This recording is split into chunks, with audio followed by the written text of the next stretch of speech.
সুপ্রিয় শিক্ষার্থীরা, হরিমোহন সরকারি উচ্চ বিদ্যালয়ের অনলাইন স্কুলের পক্ষ থেকে আমি মোহাম্মদ মাহবুবুল হক মিঠু তোমাদের স্বাগতম জানাচ্ছি। আজকে আমি রসায়ন বিষয়ে কিছু জৈব যৌগের বিক্রিয়া এই বিষয়টা নিয়ে ক্লাস করব। আশা করি তোমরা সবাই ভালো আছো এবং মনোযোগ দিয়ে এই বিক্রিয়াগুলি বোঝার চেষ্টা করবে। এর আগের ক্লাসে আমি অ্যালকেন এবং অ্যালকিন নিয়ে বিস্তারিতভাবে আলোচনা করেছিলাম। আজকে অ্যালকেনের কিছু ছেড়ে যাওয়া বিষয়বস্তু, যে বিষয়টি গত ক্লাসে আলোচনা করা হয়ে ওঠেনি, সে বিষয়টি নিয়ে আমি কথা বলবো। তার পাশাপাশি অ্যালকাইন, অ্যালডিহাইড এবং অ্যালকোহল নিয়ে কথা বলবো। তো তোমরা পুরো ক্লাসটা মনোযোগের সঙ্গে দেখার চেষ্টা করো। অ্যালকেনের যে রাসায়নিক বিক্রিয়াটি নিয়ে আমি কথা বলবো সেটি হচ্ছে উডস বিক্রিয়া। উডস বিক্রিয়া এটি একটি বিশেষ ধরনের বিক্রিয়া। এই বিক্রিয়াটি সংঘটিত হওয়ার জন্য কি কি উপকরণ প্রয়োজন আছে? এখানে অ্যালকাইল হ্যালাইড প্রয়োজন, আর এক্স হ্যালোজেন হচ্ছে এক্স হচ্ছে হ্যালোজেনের যৌগ, আর হচ্ছে অ্যালকাইল মূলক। এখানে অ্যালকাইল হ্যালাইড, সোডিয়াম এবং শুষ্ক ইথার, এই হচ্ছে উডস বিক্রিয়ার উপকরণ। এই রাসায়নিক বিক্রিয়ার একটি বিশেষত্ব রয়েছে। এই বিক্রিয়ার সাহায্যে কেবলমাত্র আমরা জোড় সংখ্যক অ্যালকেন প্রস্তুত করতে পারি। জোড় সংখ্যক অ্যালকেন প্রস্তুত করতে পারি। তাহলে আমরা একটু বোঝার চেষ্টা করি উডস বিক্রিয়া ঠিক কিভাবে হয়। তা আমরা একটি অ্যালকাইল হ্যালাইড লিখি। আমাদের প্রথম যে অ্যালকাইল মূলকটি মিথাইল মূলক, CH3I methyl iodide plus sodium. এইখানে আমরা অ্যারোর ওপরে শুষ্ক ইথার এই কথাটি উল্লেখ করব, শুষ্ক ইথার। এখন তুমি লক্ষ্য করো যে এইখানে বিক্রিয়া করবার জন্য আমাদের কার্বন একটি রয়েছে। তাহলে এক কার্বন বিশিষ্ট একটা অ্যালকেন হতে গেলে সেখানে 4টা হাইড্রোজেন লাগবে, কিন্তু সমগ্র বিক্রিয়াটিতে আমরা কোনো হাইড্রোজেন দেখতে পাচ্ছি না, জাস্ট 3টা হাইড্রোজেন আছে। এখন সমতা বিধানের জন্য আমি যদি উভয়কে 2 দিয়ে গুণ করি, তাহলে যেটা দাঁড়াচ্ছে এখানে সোডিয়ামটি আয়োডিনের সাথে যুক্ত হবে, আর এখানে ডাবল CH3 সেটা ইথেনে পরিণত হবে, CH3 bond CH3 plus 2NaI। তাহলে আমরা লক্ষ্য করলাম যে এই রাসায়নিক বিক্রিয়াটিতে মিথেন প্রস্তুত করা গেল না। অ্যালকাইল মূলকের প্রথম যে সদস্যটি, সেই সদস্য দিয়ে কাজ করতে গিয়ে আমরা এখানে ইথেন প্রস্তুত করছি। এইবার আমরা যদি অ্যালকাইল মূলকের যে দ্বিতীয় সদস্য যেটা হচ্ছে ইথাইল, সেই ইথাইল দিয়ে যদি বিক্রিয়াটা করি তাহলে কি হয় লক্ষ্য করো, C2H5I ethyl iodide plus sodium. এখানে আমরা শুষ্ক ইথার লিখলাম ধরে নাও। এখন এক্স্যাক্টলি বিক্রিয়া করতে গেলে আবারও এখানে হাইড্রোজেনের একটা ঘাটতি আমরা লক্ষ্য করছি। তাহলে এখানে যদি 2 দিয়ে এটাকে গুণ করি, এখানেও যদি 2 দিই, তাহলে যে এটা হচ্ছে এই সোডিয়াম আয়োডিনের সাথে যুক্ত হয়ে এখানে কি হবে, সোডিয়াম আয়োডাইডে পরিণত হবে। প্রত্যেক ক্ষেত্রে সোডিয়াম আয়োডাইড হবে। আর এইখানে যে C2H5 আছে এটি ডাবল হয়ে গিয়ে কি হবে, C4H12 C4H10 C4H10, অর্থাৎ এটা বিউটেন হয়ে যাবে। তাহলে আমরা দেখতে পাচ্ছি যে ইথাইল আয়োডাইড এখান থেকে ডাবল যদি করে দিই তাহলে সেটা আর প্রোপেন তৈরি হচ্ছে না, হচ্ছে বিউটেন। তার মানে আমরা পূর্বের বিক্রিয়াতে পেয়েছি ইথেন, পরেরটাতে আমরা পাচ্ছি বিউটেন, অর্থাৎ এখানে আমরা জোড় সংখ্যক অ্যালকেন উৎপন্ন হতে দেখছি। এই বিক্রিয়ায় কখনোই বেজোড় সংখ্যক অ্যালকেন তৈরি করা যাবে না। এরপর আমরা যে যৌগটি নিয়ে কথা বলবো সেটি হচ্ছে অ্যালকাইন। অ্যালকাইন যৌগের যেটি সাধারণ সংকেত CnH2n-2 এবং অ্যালকাইনের বিশেষত্ব হচ্ছে এখানে 2টি কার্বন পরমাণুর মাঝে ট্রিপল বন্ড থাকবে এবং এই বন্ডগুলি, এই বন্ধনীগুলি ভাঙবে, ভেঙেই কিন্তু বিভিন্ন রকম রাসায়নিক বিক্রিয়া হবে। তো প্রথমেই আমরা প্রস্তুত প্রণালী নিয়ে কথা বলি যে কিভাবে অ্যালকাইন প্রস্তুত করা যায়। তো 1 নাম্বার, আমরা অ্যালকাইন প্রস্তুত যদি করি মিথেন থেকে, মিথেন হতে অ্যালকাইন প্রস্তুতি। এখন মিথেন হতে অ্যালকাইন প্রস্তুত করতে গেলে মিথেনকে একটা বিশেষ প্রক্রিয়ায় উত্তপ্ত করতে হবে। এখানে মিথেন CH4, মিথেনকে যদি আমরা অক্সিজেন দেই এবং 1500 ডিগ্রি সেলসিয়াস তাপমাত্রায় উত্তপ্ত করি, তাহলে মিথেন থেকে এখানে ইথাইন উৎপন্ন হবে। এখন ইথাইন উৎপন্ন হবে এবং তার সাথে পানি তৈরি হবে। তাহলে ইথাইনের সংকেত হচ্ছে CH triple bond CH plus পানি H2O। এখন বিক্রিয়াটিকে সমতা বিধান করতে হবে। হাইড্রোকার্বনের সমতা বিধানের ক্ষেত্রে আমি এর আগের ক্লাসে শিখিয়েছিলাম, প্রথমে আমাকে কার্বন দেখতে হবে, তারপর হাইড্রোজেন মিলাতে হবে, সবশেষে আমাকে অক্সিজেন দিতে হবে। এটা একটা বিশেষ ধরনের বিক্রিয়া, যেন 1500 ডিগ্রি সেলসিয়াস তাপমাত্রায় এখানে কার্বন ডাইঅক্সাইড উৎপন্ন না হয়ে অ্যাসিটিলিন বা ইথাইন উৎপন্ন হয়েছে। তাহলে আমরা এখানে কার্বন উৎপাদে 2টি দেখতে পাচ্ছি, সুতরাং এখানে কার্বন আমরা 2 দিলাম। হাইড্রোজেন এখানে বেড়ে গিয়ে 8টি হয়েছে, এখানে হাইড্রোজেন 2টি আছে এবং এখানে 2টি আছে, 2 2 4। তাহলে এখানে আমরা যদি 3 দিই তাহলে 6 এবং 2 8, হাইড্রোজেনের সংখ্যাটা মিলে যায়। এবার অক্সিজেন আমরা দেখছি উৎপাদে রয়েছে 3টি, এখানে আছে 2টি। সো এটা যদি আমরা 3/2 করি তাহলে এখানে অক্সিজেনের সংখ্যাটাও সমান হয়ে যাচ্ছে। তাহলে ইজিলি আমরা দেখতে পাচ্ছি মিথেন থেকে ইথাইন উৎপন্ন হচ্ছে। তাহলে আমাদেরকে ভাইটাল বিষয় হচ্ছে 1500 ডিগ্রি সেলসিয়াস তাপমাত্রা, মিথেন এবং অক্সিজেন এর সংমিশ্রণে এখানে ইথাইন উৎপন্ন হবে। এবার অ্যালকাইন উৎপন্ন হওয়ার আরেকটি বিক্রিয়া রয়েছে, সেটা হচ্ছে ক্যালসিয়াম কার্বাইড। ক্যালসিয়াম কার্বাইড হচ্ছে CaC2।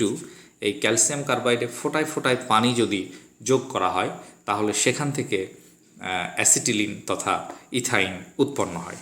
তাহলে আমরা বিক্রিয়াটি একটু বোঝার চেষ্টা করি যে এখানে ক্যালসিয়াম কার্বাইডকে আমি একটু গাঠনিক স্ট্রাকচারের মাধ্যমে দেখাচ্ছি। C ট্রিপল বন্ড C, এই হচ্ছে ক্যালসিয়াম কার্বাইডের গাঠনিক স্ট্রাকচার, তার সঙ্গে পানি। এখানে পানিটাকে 2 অণু পানি আমি 2H বন্ড OH এইভাবে দিচ্ছি। এখন লক্ষ্য করো এই যে ক্যালসিয়াম, এই ক্যালসিয়ামের সঙ্গে হাইড্রোক্সাইড, এই ক্যালসিয়ামের সঙ্গে হাইড্রোক্সাইড যুক্ত হবে। এখন ক্যালসিয়ামের সঙ্গে যদি হাইড্রোক্সাইড যুক্ত হয় তাহলে এইখানে CaOH2 হাইড্রোক্সাইড যুক্ত হলো। এইখান থেকে যদি ক্যালসিয়ামটা সরে যায় তাহলে এই যে দুটো কার্বন রয়েছে, দুটো কার্বনের 2টা হাত ফ্রি হয়ে যায়, মুক্ত হয়ে যায়। তাহলে এখানে যে 2টা হাইড্রোজেন রয়েছে, একটা হাইড্রোজেন এই কার্বনের সঙ্গে, আরেকটি হাইড্রোজেন এই কার্বনের সঙ্গে যুক্ত হবে। তাহলে এখানে যে সংকেতটি দাঁড়াবে HC ট্রিপল বন্ড CH, অর্থাৎ এখানে চমৎকারভাবে ইথাইন প্রস্তুত হয়ে গেল। তাহলে ক্যালসিয়াম কার্বাইডের সঙ্গে পানির বিক্রিয়ার মাধ্যমে আমরা খুব সহজে ইথাইন উৎপন্ন করতে পারি। তাহলে এ তো গেল আমাদের অ্যালকাইন প্রস্তুতির বিক্রিয়া। এবার অ্যালকাইনের কী ধরনের রাসায়নিক বিক্রিয়া নিয়ে রয়েছে সে বিষয়ে আমরা আলোচনা করব। অ্যালকাইনের ক্ষেত্রে কিছু সংযোজন বিক্রিয়া রয়েছে, যেমন হাইড্রোজেন সংযোজন। তোমরা জানো যে অ্যালকাইনে কার্বন কার্বন পরমাণুর মাঝে ত্রিবন্ধন বিদ্যমান, যেমন CH ট্রিপল বন্ড CH। এখন এইখানে প্রথমবার যদি হাইড্রোজেন বিক্রিয়া করে, সেটা নিকেল প্রভাবকের উপস্থিতিতে 180 থেকে 200 ডিগ্রি সেলসিয়াস তাপমাত্রায় যদি হাইড্রোজেন বিক্রিয়া করে তাহলে এখানে 2টা হাইড্রোজেন রয়েছে, একটা বন্ড ভাঙবে, ভেঙে একটি হাইড্রোজেন এই কার্বনের সঙ্গে, একটি হাইড্রোজেন এই কার্বনের সঙ্গে যুক্ত হবে। এতে করে যে বিক্রিয়াটি হবে সেটা হবে CH2 ডাবল বন্ড CH2, অর্থাৎ ত্রিবন্ধন ভেঙে গিয়ে হাইড্রোজেন সংযোজনের ফলে দ্বিবন্ধন তৈরি হলো। পুনরায় যদি এই ইথিনের সঙ্গে আমরা হাইড্রোজেনের সংযোজন করি তাহলে সেটি ইথেনে পরিণত হয়। নিকেল প্রভাবক 180 থেকে 200 ডিগ্রি সেলসিয়াস তাপমাত্রা, তাহলে সেক্ষেত্রে বিক্রিয়াটি হয় CH3 বন্ড CH3। তাহলে অ্যালকিন থেকে আমরা এখানে ইথেন, অ্যালকিন থেকে অ্যালকেন প্রস্তুত হচ্ছে। এই বিক্রিয়াটির সাহায্যে একটি অসম্পৃক্ত হাইড্রোকার্বনকে আমরা সম্পৃক্ত হাইড্রোকার্বনে পরিণত করতে পারি। এখানে অসম্পৃক্ত বলবার পেছনে কারণ তোমরা জানো যে ত্রিবন্ধন এবং দ্বিবন্ধন থাকলে সেটা অসম্পৃক্ত যৌগ হয়, আর হাইড্রোজেনেশন বিক্রিয়ার মাধ্যমে, হাইড্রোজেন সংযোজনের মাধ্যমেই কেবল একটি অসম্পৃক্ত হাইড্রোকার্বনকে একটি সম্পৃক্ত হাইড্রোকার্বনে পরিণত করা যায়। এরপর যে বিক্রিয়াটি রয়েছে সেটি হচ্ছে ব্রোমিন সংযোজন বিক্রিয়া। ব্রোমিনের যে জলীয় দ্রবণ, সেই জলীয় দ্রবণ হচ্ছে লাল কিংবা কমলা রঙের একটি জলীয় দ্রবণ থাকে। এখন কোনো অসম্পৃক্ত হাইড্রোকার্বনের সঙ্গে যদি ব্রোমিন যুক্ত করা হয় তাহলে বিক্রিয়ার সময় দ্রবণ থেকে ব্রোমিন অপসারিত হওয়ার কারণে ব্রোমিনের যে লাল রঙটি রয়েছে সেই লাল রঙটি দূরীভূত হয় এবং স্পেশালি ব্রোমিন সংযোজন বিক্রিয়ার মাধ্যমে আমরা কোনো অসম্পৃক্ত হাইড্রোকার্বনের অসম্পৃক্ততার পরীক্ষা করতে পারি। অসম্পৃক্ততার পরীক্ষা আমরা করতে পারি এই ব্রোমিন সংযোজনের মাধ্যমে। তাহলে চলো আমরা ইথাইনের সঙ্গে ব্রোমিনের বিক্রিয়াটি কিভাবে হয় সেটি বোঝার চেষ্টা করি। তাহলে এখানে আমরা CH triple bond CH plus Br2 ব্রোমিনের জলীয় দ্রবণ। তাহলে এখানে আমরা দেখতে পাচ্ছি দুইটি ব্রোমিন রয়েছে। ন্যাচারালি এখানে একটি বন্ধন ভাঙবে, আর একটি ব্রোমিন একটি কার্বনের সঙ্গে যুক্ত হবে, আর একটি ব্রোমিন এই কার্বনের সঙ্গে যুক্ত হবে। তাহলে যেটা হবে সেটা হচ্ছে CH bond Br double bond CH bond Br, এরকম একটা সংকেত হবে। পুনরায় এই যৌগটির সঙ্গে যদি আমরা ব্রোমিনের বিক্রিয়া করি, CH double bond CH bond Br plus Br2। এখন এইখানে যে নতুন করে আমরা ব্রোমিনের সঙ্গে বিক্রিয়া করছি, একটি ব্রোমিন এই কার্বনের সঙ্গে যাবে, আর একটি ব্রোমিন এই কার্বনের সঙ্গে যুক্ত হবে। এতে করে যে যৌগটি তৈরি হবে সেটি হচ্ছে CH বন্ড CH। যেহেতু এই ডাবল বন্ড এটি ভেঙে যাবে, ভেঙে গিয়ে আগে থেকে এখানে ব্রোমিন ছিল ওপরে, এইবার নিচে আরও দুইটা ব্রোমিন সংযোজন ঘটবে। তাহলে যৌগটির কি নাম হবে? যৌগটির নাম হবে 1 নাম্বার এবং 2 নাম্বার কার্বনের সঙ্গে মোট 4টি ব্রোমিন যুক্ত আছে। তাহলে ওপরের ব্রোমিনের জন্য 1, নিচের ব্রোমিনের জন্য 1, এক্স্যাক্টলি ওপরের ব্রোমিনের জন্য 2, নিচের ব্রোমিনের জন্য 2। তাহলে 1 1 2 2 কয়টা ব্রোমিন রয়েছে? 4টা ব্রোমিন রয়েছে। এজন্য নাম হচ্ছে টেট্রা ব্রোমো ইথেন, যেহেতু এটি একটি একক বন্ধনযুক্ত যৌগ টেট্রাব্রোমো ইথেন। প্রিয় শিক্ষার্থীরা, একটু মনোযোগ দিয়ে লক্ষ্য করার চেষ্টা করো যে জায়গাটায় তোমরা বিভ্রান্ত হও। এখানে আমরা জাস্ট 2টা কার্বন বিশিষ্ট একটা ইথাইন বা অ্যালকাইন যৌগ নিয়ে বিক্রিয়া করছি। এখন যদি এখানে কার্বনের সংখ্যা বৃদ্ধি পায় বা বেড়ে যায়, তাহলে ধরো একটা আমি বড় যৌগ লিখছি, যেমন CH3 bond C triple bond C bond CH2 bond CH3, এরকম একটা যৌগ ধরো। দ্বিবন্ধন এবং ত্রিবন্ধন বিশিষ্ট যৌগগুলোর ক্ষেত্রে তোমাকে মাথায় রাখতে হবে, ঠিক যে দুটো কার্বন পরমাণুর মাঝখানে দ্বিবন্ধন কিংবা ত্রিবন্ধন থাকবে, ঠিক সেই জায়গাতেই কিন্তু সংযোজন বিক্রিয়াগুলি সংঘটিত হবে। অর্থাৎ যারা যুক্ত হবে তারা এই বন্ধনগুলো ভেঙেই কিন্তু জাস্ট এই 2টা কার্বনের সঙ্গে যুক্ত হবে। এই সামনে এবং পেছনে যারা রয়েছে তারা কিন্তু অবিকৃত অবস্থায় থাকবে, তারা কোনো রকম রাসায়নিক বিক্রিয়ায় অংশগ্রহণ করবে না, তারা ওইভাবেই থাকবে। এই ত্রিবন্ধন যদি প্রথম কার্বনের সঙ্গে থাকতো, তাহলে এই কার্বন এবং এই কার্বনের মধ্যে বিক্রিয়াটি হতো। এটা যদি লাস্টে থাকতো, তাহলে আমরা শেষে গিয়ে বিক্রিয়াগুলি করতাম। অর্থাৎ আমাকে মনে রাখতে হবে, ঠিক যে 2টি কার্বনের মাঝখানে এই ত্রিবন্ধন থাকবে, ঠিক সেই জায়গাতেই সংযোজন বিক্রিয়াটি হবে। তাহলে আমরা ব্রোমিন সংযোজন এবং হাইড্রোজেন সংযোজন দেখেছি। এবার আমরা পানি সংযোজনের একটি বিক্রিয়া বোঝার চেষ্টা করব। এখানে CH triple bond CH triple bond CH ethyne plus পানির সঙ্গে যদি ইথাইন বিক্রিয়া করে, তাহলে এটি একটি বিশেষ গুরুত্বপূর্ণ বিক্রিয়া। সেক্ষেত্রে আমাদের কিছু এখানে বিক্রিয়াটির শর্ত রয়েছে, এই শর্তগুলি আমাদের মাথায় রাখতে হবে। যেমন এখানে 20% sulphuric acid, 2% mercury sulphate HgSO4 এবং এখানে 80 ডিগ্রি সেলসিয়াস তাপমাত্রার প্রয়োজন হয়। এখন এই বিক্রিয়াটি থেকে কি উৎপন্ন হবে? এই বিক্রিয়াটি থেকে উৎপন্ন হবে অ্যালডিহাইড। অ্যালডিহাইডের কার্যকরী মূলক কি? অ্যালডিহাইডের কার্যকরী মূলক হচ্ছে CHO। এটা হচ্ছে অ্যালডিহাইডের কার্যকরী মূলক। তাহলে আমি এই ইথাইন থেকে অ্যালডিহাইড তৈরি করব, এবং অ্যালডিহাইডের জন্য আমি কিন্তু CHO অর্থাৎ একটা C এবং H এখান থেকে ইউজ করছি। তো এখন এখান থেকে যদি আমি একটা C ইউজ আমাকে করতেই হচ্ছে। আর পানির ব্যাপারটা কি? পানি হচ্ছে HOH, পানি হচ্ছে HOH। এখন বিক্রিয়াটা ঠিক কিভাবে সংগঠিত হয় একটু বোঝার চেষ্টা করো। এই যে কার্বনটি রয়েছে, তার সঙ্গে একই সঙ্গে একটা হাইড্রোজেন এখানে যুক্ত হবে এবং এই হাইড্রোজেনটি এখানে এসে যুক্ত হবে। আর সিএইচ এর সঙ্গে এখানে পানির যে ও রয়েছে সেই ও এবং সিএইচ মিলে অ্যালডিহাইড তৈরি হবে।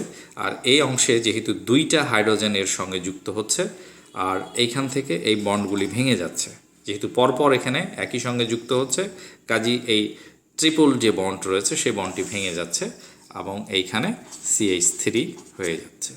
তাহলে এই হচ্ছে অ্যালডিহাইড। মনে রাখতে হবে আমি যে যৌগই করি না কেন কার্বন সংখ্যা আমাকে ঠিক রাখতে হবে। এখানে ইথাইনের কার্বন সংখ্যা ছিল 2, 1 এবং 2। এখানে যে অ্যালডিহাইড তৈরি হচ্ছে এখানেও কিন্তু কার্বন সংখ্যা 1 এবং 2 আমরা রেখেছি। তাহলে এটি ইথাইনের একটি স্পেশাল বিক্রিয়া, যে বিক্রিয়ায় ইথাইন পানির সঙ্গে বিক্রিয়া করবে এবং 20% সালফিউরিক অ্যাসিড, তার সঙ্গে 2% মার্কুরিক সালফেট এবং 80 ডিগ্রি সেলসিয়াস তাপমাত্রায় বিক্রিয়াটি হয়ে এখানে ইথানল বা অ্যালডিহাইড, ইথানঅ্যালডিহাইড উৎপন্ন করবে। এই হচ্ছে অ্যালকাইনের মোট বিক্রিয়া। এবার আমরা আজকে কেবলমাত্র অ্যালকোহলের বিক্রিয়া নিয়ে আলোচনা করব, যেহেতু ক্লাস দীর্ঘায়িত হয়ে যাচ্ছে। এখানে বিভিন্ন রকমের রাসায়নিক বিক্রিয়া হচ্ছে। তোমরা এই বিক্রিয়াগুলি বাড়িতে কিন্তু বেশি মাত্রায় অনুশীলন করবে এবং অনুশীলন যদি ঠিক মতো না করো তাহলে প্রপারলি বিক্রিয়াগুলি ধরতে পারবে না। এবারে আমরা অ্যালকোহল নিয়ে আলোচনা করব। অ্যালকোহলের যে সাধারণ সংকেত সেটা হচ্ছে CnH2n+1OH। অ্যালকোহলের পরিচিতি হচ্ছে তার এই OH মূলকের দ্বারাই কিন্তু অ্যালকোহলকে চিনতে হয়, সেটা হচ্ছে অ্যালকোহল, আমরা সংক্ষেপে ROH। অর্থাৎ যে অ্যালকোহলই আমরা তৈরি করি না কেন এই আর অংশে একটি অ্যালকাইল মূলক বসিয়ে দিলেই একটি অ্যালকোহল উৎপন্ন হয়ে যাবে। তাহলে প্রথমে অ্যালকোহল প্রস্তুত আমরা করব অ্যালকিন থেকে।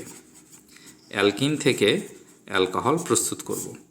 গত ক্লাসে অ্যালকিনের বিক্রিয়াগুলো যদি তুমি লক্ষ্য করে থাকো তাহলে সেখানে আমরা অ্যালকিনের সঙ্গে পানির বিক্রিয়ার মাধ্যমে অ্যালকোহল উৎপন্ন করেছিলাম। আবারও আমরা সেই বিক্রিয়াটি করব। অ্যালকিন হচ্ছে CH2 double bond CH2 plus পানি H2O। এইখানে বিক্রিয়ার সত্ত্ব হচ্ছে ফসফরিক অ্যাসিড H3PO4 এবং 300 ডিগ্রি সেলসিয়াস তাপমাত্রা, তার সঙ্গে 60 ATM বায়ুচাপ। এবার এইখানে যেটা হবে, আমরা তো জানি যে পানি মানে HOH, তাহলে বন্ড ভেঙে গিয়ে একটা H এইখানে এই কার্বনের সঙ্গে যুক্ত হবে আর এই OHটা এই কার্বনের সঙ্গে যুক্ত হবে। তাহলে যেটা হবে সেটা হচ্ছে CH3 bond CH2 bond OH। আমরা ইজিলি কিন্তু এইখানে ইথাইল অ্যালকোহল উৎপন্ন করে ফেললাম। অ্যালকিন থেকে ইথাইল অ্যালকোহল উৎপন্ন হলো। আরেকটি পদ্ধতি রয়েছে, সেটা হচ্ছে অ্যালকাইল হ্যালাইড থেকে অ্যালকোহল উৎপন্ন করা। অ্যালকাইল হ্যালাইড, অ্যালকাইল হ্যালাইড হতে। এখন অ্যালকাইল হ্যালাইডের যে সংকেত সেটা হচ্ছে RX, আর মানে অ্যালকাইল, X মানে হ্যালোজেন। তাহলে আমরা এখানে একটা অ্যালকাইল হ্যালাইড লেখার চেষ্টা করি, সেটা হচ্ছে ইথাইল। যেহেতু আমরা ইথানল প্রস্তুত করব, এখানে তোমাকে খেয়াল রাখতে হবে যে আমরা যে অ্যালকোহলটি প্রস্তুত করব সেই অ্যালকোহলের কার্বন সংখ্যা কত। এই কার্বন সংখ্যা অনুযায়ী যে যৌগ থেকে আমরা প্রস্তুত করব সেই যৌগটির তত সংখ্যক কার্বন নিতে হবে। ধরে নাও আমরা ইথানল প্রস্তুত করব C2H5OH ইথানল। তাহলে ইথানলে কার্বন রয়েছে 2টি, তাহলে ঠিক 2 কার্বন বিশিষ্ট আমাকে অ্যালকাইল হ্যালাইড চুজ করতে হবে। তো সেরকম অ্যালকাইল হ্যালাইড হচ্ছে C2H5I ইথাইল আয়োডাইড। এই ইথাইল আয়োডাইডের সঙ্গে আমরা caustic soda, sodium hydroxide, caustic soda জলীয় কস্টিক সোডা ইউজ করতে হবে। জলীয় কস্টিক সোডা ব্যবহার করলে সেখান থেকে সহজে অ্যালকোহল পাওয়া যায়। কিভাবে অ্যালকোহল পাওয়া যায়? খুব ইজি বিক্রিয়া। এই অ্যালকাইল মূলকের সঙ্গে কস্টিক সোডার OH এটি যুক্ত হবে এবং সোডিয়ামের সঙ্গে আয়োডিন যুক্ত হবে। তাহলে বিক্রিয়ায় কি উৎপন্ন হবে? C2H5OH plus sodium iodide. তাহলে সহজেই আমরা অ্যালকাইল হ্যালাইড থেকে অ্যালকোহল উৎপন্ন করে ফেললাম। তাহলে অ্যালকোহলের যে প্রস্তুত প্রণালী দুইটি প্রস্তুত প্রণালী মনে রাখবো, অ্যালকিন থেকে এবং অ্যালকাইল হ্যালাইড থেকে। তো আশা করি আজকের ক্লাসে যে বিষয়গুলো নিয়ে আমি আলোচনা করলাম এবং যে বিক্রিয়াগুলি দেখালাম, সেই বিক্রিয়াগুলি তুমি খুব মনোযোগের সঙ্গে প্র্যাকটিস করবে, চর্চা করবে, তাহলে কিন্তু তোমার যে দুর্বলতা রয়েছে সেই দুর্বলতাগুলি দূর হবে। তো তোমাদের সকলের সুস্বাস্থ্য কামনা করে আজকে এখানে শেষ করছি। ধন্যবাদ সবাইকে।